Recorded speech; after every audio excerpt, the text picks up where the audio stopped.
Hello, everybody.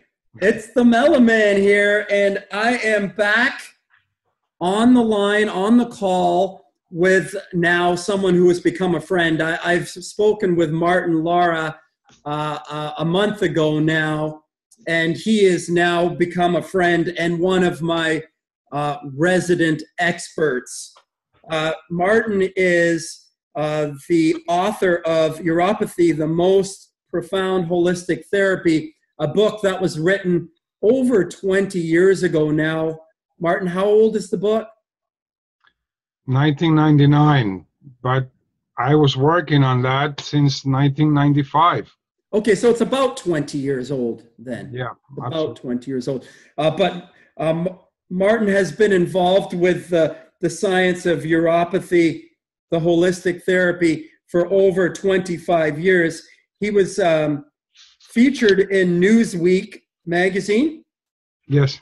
In 1993 or 1995? August 1995. 1995. So he has been involved with healing hundreds and hundreds of people over the last 25 years using uropathy.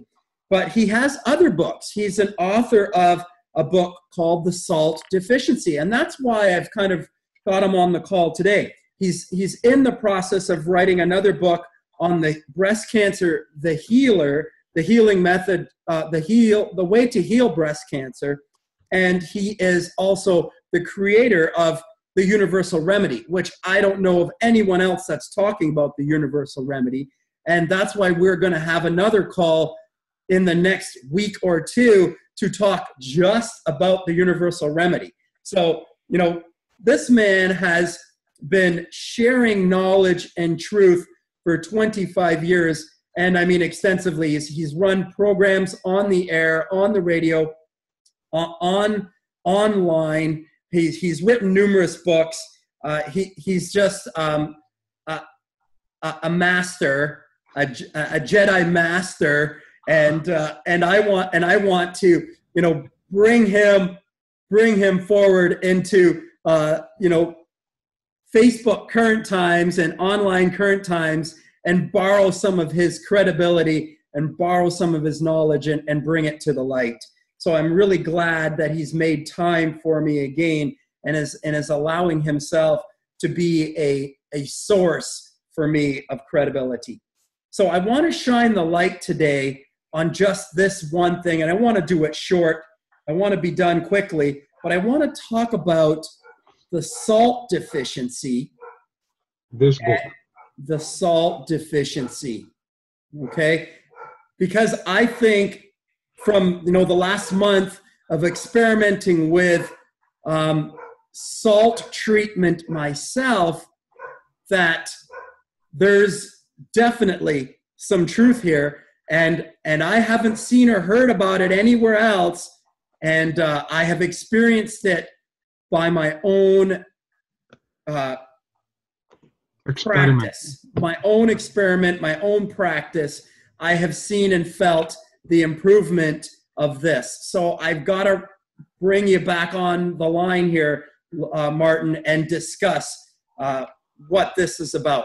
Now, I have used about 1 teaspoon to 2 teaspoons of salt, and I've used pink Himalayan salt.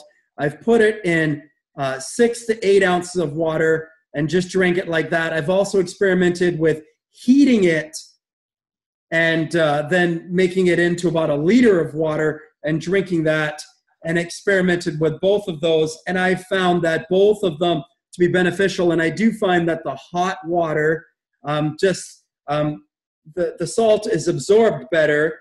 And when I drink it in a larger mass of water, that I do find I get a better result that way. So I'm probably leaning towards the 1 liter in terms of recommendation, but I'll leave it to, you know, the source here to find out what his recommendations are and why we should do this. And I want to try to connect this science that Mr. Lara is talking about with all of the healing work of Dr. Arrett, Dr. Morris, and Dr. Sebi. And I want to see if we can try to mesh what he's found and bring it to the current day and see if we can make something out of it. Let me jump in for a minute here. To be more specific about the quantity of salt I suggest using for people who are just curious. By the way, you have any pets? I do have a dog. Okay. I believe I suggested last time that you should put a pinch of salt in a separate bowl of water so you can watch your dog and see which water he will drink from immediately. Okay, that's for later. Now, I suggest half a teaspoon to a gallon of water. Well, not very much at all. No, you just need the electrolytes. You don't want to taste the salt in the water. You just need to put in a certain level of electrolytes because otherwise you will not be able to retain any of the liquids you drink, now, regardless of whether they are urine, juice, or water. We need the electrolytes to maintain the electrolytes. They're part of your bloodstream, and salt is the best source of the complexity of electrolytes needed to maintain the proper balance in your bloodstream. Now, I'll tell you, I raised the dose myself because, doing my own little bit of research after recognizing that this was benefiting me, I did do a little bit of salt research and found that there was a link also to the thyroid gland and salt. Absolutely. Remember. And so the recommendation for the thyroid gland healing was a little bit higher than the recommendation that you're making. So we can maybe hopefully hash out the whole thing here. It's important to know about a condition called hyponatremia, which means an extremely low level of electrolytes that interferes with the sending and receiving of electrical impulses between your brain and the rest of your body. So if you don't have the proper ratio of electrolytes, you can literally pass out because your brain, your computer cannot communicate with your printer or with your internet or, I hope you understand the analogy here. Yes. So is this the danger of the dry fast, perhaps, Martin? Unfortunately, when people do it, they do not report it because they don't want to give a bad reputation of something that they thought was supposed to work. But I am not speaking for anyone in particular. Okay. Let me tell you exactly what happens in the body on the average person. Okay, there are some people who do not fit into this category, but let me just say, in my case, for example, I am lactose intolerant and I could not drink milk. And my mother stopped breastfeeding me because she got pregnant. And there is this naive belief that nature will harm her offspring if she gets pregnant and continues breastfeeding.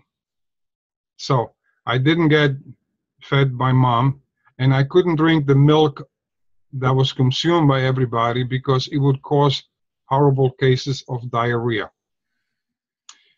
The doctor told my mother that I could survive by drinking rice water, but he forgot to tell her to put salt in the rice water.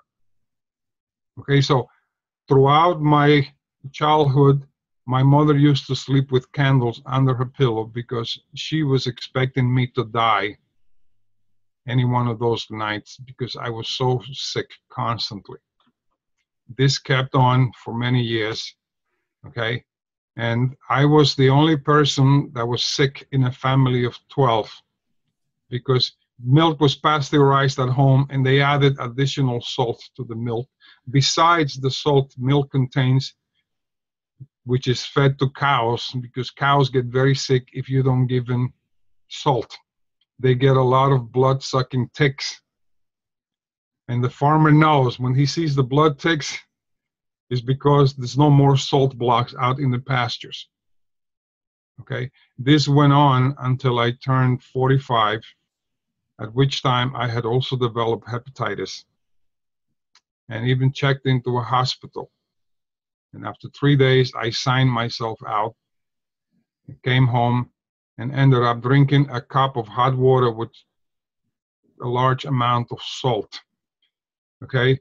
My faith relies on the fact that before I finished the cup of hot water with salt, I was already feeling better.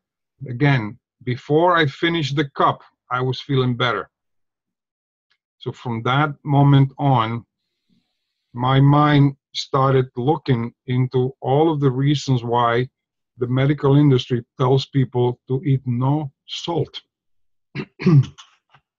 And I tell you that I have enough scientific articles that people refuse to believe. There's so many people who think salt is bad, salt is poison. I had to send a private message to someone because every time I mention the importance of using salt, this person will come on and say, salt is poison, salt is poison. But she stopped doing it after that private message. Okay? And there are so many people. I am collecting testimonies of people who post their experiences when they were not consuming enough salt. Peter Clayton is one of them. He reveals that he was so constipated and he was so, he was having like some type of convulsions and something because he was not consuming any salt. And then he had to go into the ocean and swim. And at that moment, he felt, that everything was okay again because his body was able to absorb the salt through the pores on his skin. So he posted that information, and I have a picture of it somewhere, okay? Because he used to claim salt is no longer necessary, but he found out, as you are, that it is the opposite. We do need it, okay? And I have had numerous people with kids who are constantly getting colicky conditions, when they fill up of gas and they cannot eliminate it by burping or through the other end. And there's so many people with all kinds of diseases because they were not consuming salt. More than 25 years ago, a lady developed cystitis, and I explained to her that she did because she was not consuming enough salt and she had this chronic dehydration. And I can tell you 20 testimonies that will confirm the same thing. Okay, I will send you copies of the writings of people who had a lot of problems because of salt deficiency. Okay. Okay. So what is, from your research and your understanding, then what is the cause why salt or I guess dehydration. Yes. Okay. The problem is whether we were created by God or the result of evolution, we live in a planet that is covered by salt water because salt is that important. So first of all, if you do not consume enough electrolytes, and salt is the best source of electrolytes, the good salt, not table salt or iodized salt. If you do not consume the electrolytes, you cannot retain the water needed for proper hydration. Okay, you can chisel that in stone. No electrolytes, you cannot retain the water, period. And you will know, and your listeners will know, that they need electrolytes based on the amount of time it takes for them to get the urge to urinate after drinking a glass of urine or drinking a bottle of water. If they get the urge to urinate in 10 minutes, they need more electrolytes, period. Okay, now the second thing is that people could develop the digestion problems because the stomach cannot produce the strong hydrochloric acid to digest the food quickly if you are not consuming sodium chloride. Okay, so no salt, digestion problems, and I could tell you myself, one time I ate 3-minute eggs, and they came out 10 minutes later on the other end, looking exactly as they were as when I consumed them. You can see the white of the egg and you can see the yellow yolk of the egg in the diarrhea that came out of me because I could not digest it. I didn't have the proper hydrochloric acid. There's a lot of kids, there's a lot of people that have the same problem. Okay, so because you cannot digest the foods, then you cannot process the food, you cannot absorb nutrients out of it. So a lot of people develop malnutrition because they're not able to absorb any nutrients from the food if they're not consuming salt. Okay? The next problem is that the body needs those minerals so badly that in the long run, the colon will be turned into a cesspool to try to ferment fiber and get minerals through the process of fermentation. How bad can it get? Well, John Wayne and Elvis Presley and many others who were not famous, when the doctors did the autopsy, they found 40 pounds of stagnant fecal matter in their colons. Okay, hold on a second right there. I think that's a real big connect, because if you look at the work of Ehret, if you look at the work, specifically Ehret, Dr. Ehret, one of the things that he focused on and discussed in his book was the fact that he did autopsies on bodies and recognized that the average body in 1908 had at minimum 15 pounds of fecal matter waste inside of its cadaver. So, I mean, 1908, forward 110 years, you can count on that being 20 to 30 pounds on average now. Would you agree?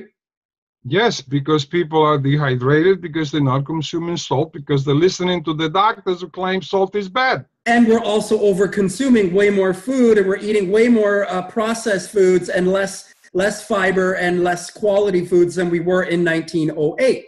Less nutrition, absolutely. Less nutrition. So there's a big connect there. Dr. Ehret saw 15 pounds average fecal waste in cadavers in 1908, and we can assume that that is going to be 20 to 30 pounds now, if not more on average. And you're linking fecal waste and fecal matter to a lack of salt and electrolyte balance inside of the body. Yes. Okay. In fact, Alzheimer's disease, Parkinson's disease, and dementia have become the number 4 killer of senior citizens today, and all of that is the consequence of the next piece of information that I'm going to be providing you. Okay, so you're connecting Alzheimer's and what else did you say? Parkinson's and dementia. All linked to fecal matter inside the colon? Yes.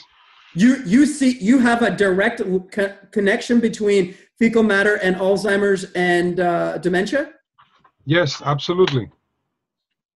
And this information was in my book in 2001. Okay, and I remember that I showed the book, the salt deficiency book, to my friend Tony from London.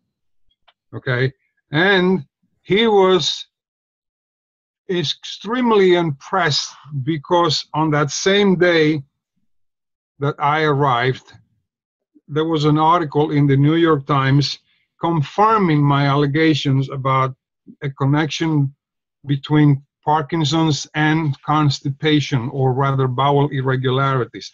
I'm looking for the article right now. Okay. So let's not get off track. I'm gonna take your word for it, Martin, for sure. No, here's the article. Look at it. Okay. All right. See that Parkinson's? This man is has got a lot of information, and we're borrowing on that. So a connection between the work of Dr. Arrett and fecal waste and us having to remove fecal waste. And Dr. Arrett was big on the enema, frequent enema to help remove the blockage in the colon. We've got, what did we call that in the colon when we've got a blockage in the colon? We've got, he referred to it, though I've lost the word, but it is a chronic congestion, chronic constipation, but he called it something when the colon is completely blocked. Okay, let me just fill in the real problem here, you see, because no one explains that when a person is dehydrated, the body retains this fecal matter to squeeze moisture out of it. And that dirty water, it's going to go into the blood. But there is one other step that makes the condition really, really worse. And that is what I call atrophy of the inner sphincter. You ever heard of that? No, I haven't. And Martin, I have to be honest with you. Like, I don't know anyone on the planet that's talking about what you're talking about. No, I'm the only scientist among these groups of people I don't know anybody on the planet that's talking about what you're talking about. And I've looked at the bodies of work of the great healers, and none of them are talking about what you're talking about. There's a connection. I can see a connection to the fecal waste. All of them talk about fecal matter and removing it from the body with fruit and fasting and enemas and elimination diets of all sorts. But no one has made a direct link between the body trying to get moisture out of fecal waste and holding that moisture inside the body, holding the fecal waste to get the moisture inside the body.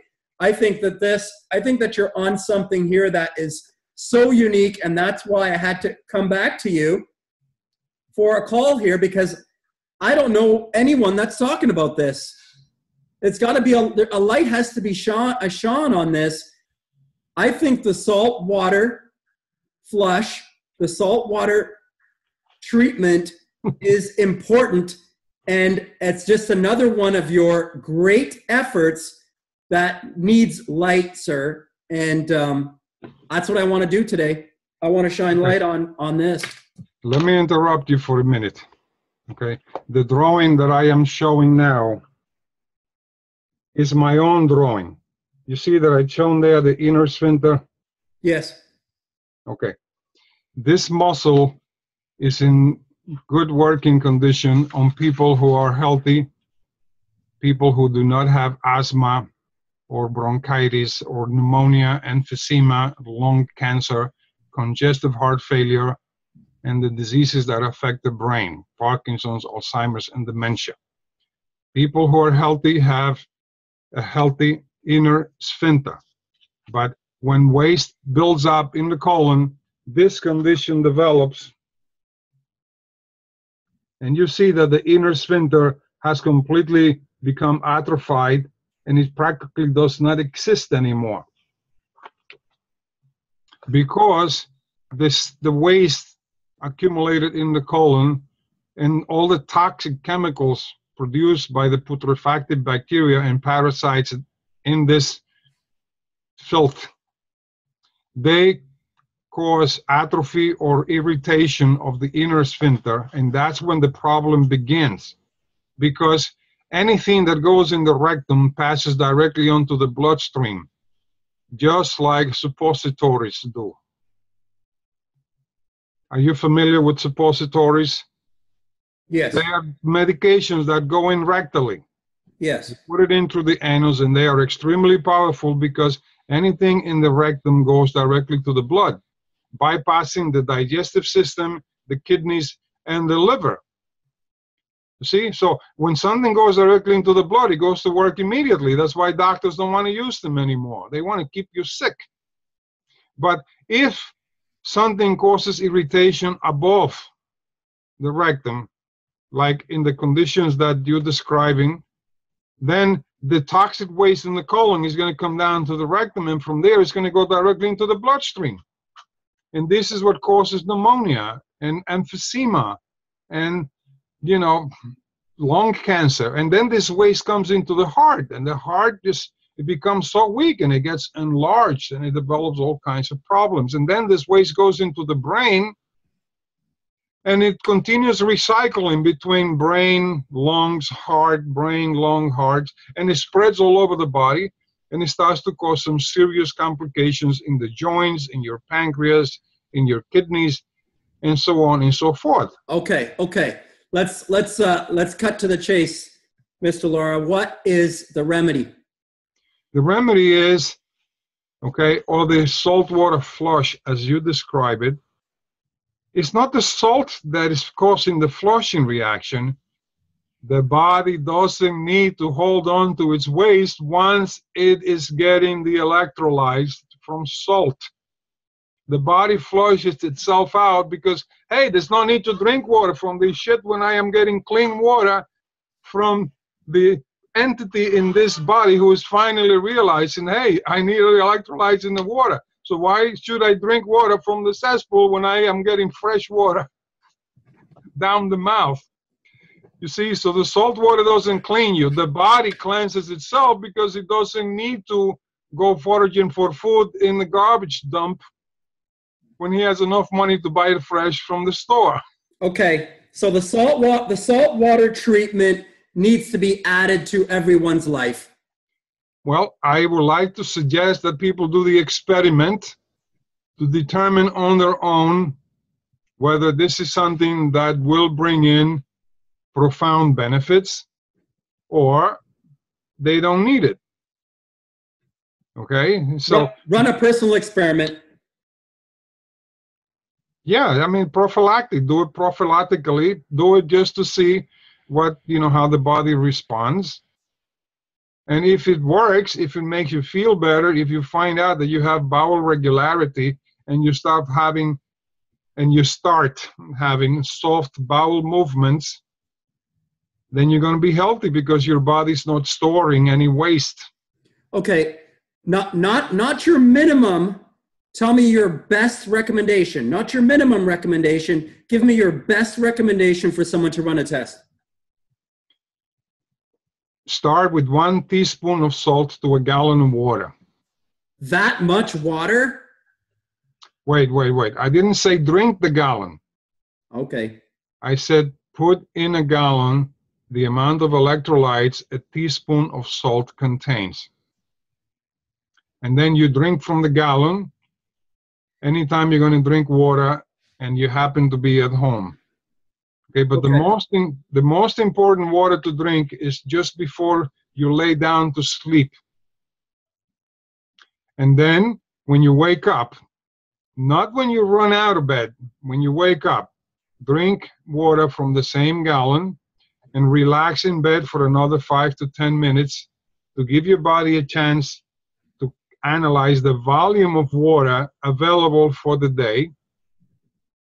Because once the body has enough liquid, a bowel movement will be stimulated because the body realizes that, hey, I don't need to hold on to the waste to squeeze half a cup of water from it because I just received 2 cups of water or 3 cups of water. Okay. So I have enough fresh water. Let me flush the colon out. Okay. So I want to be concise. Best recommendations, Dr. Martin Lara, Dr. D-O-C-T-O-R, are going to be a glass of salt water before bed and a glass of salt water upon rising. Wait. Water with salt.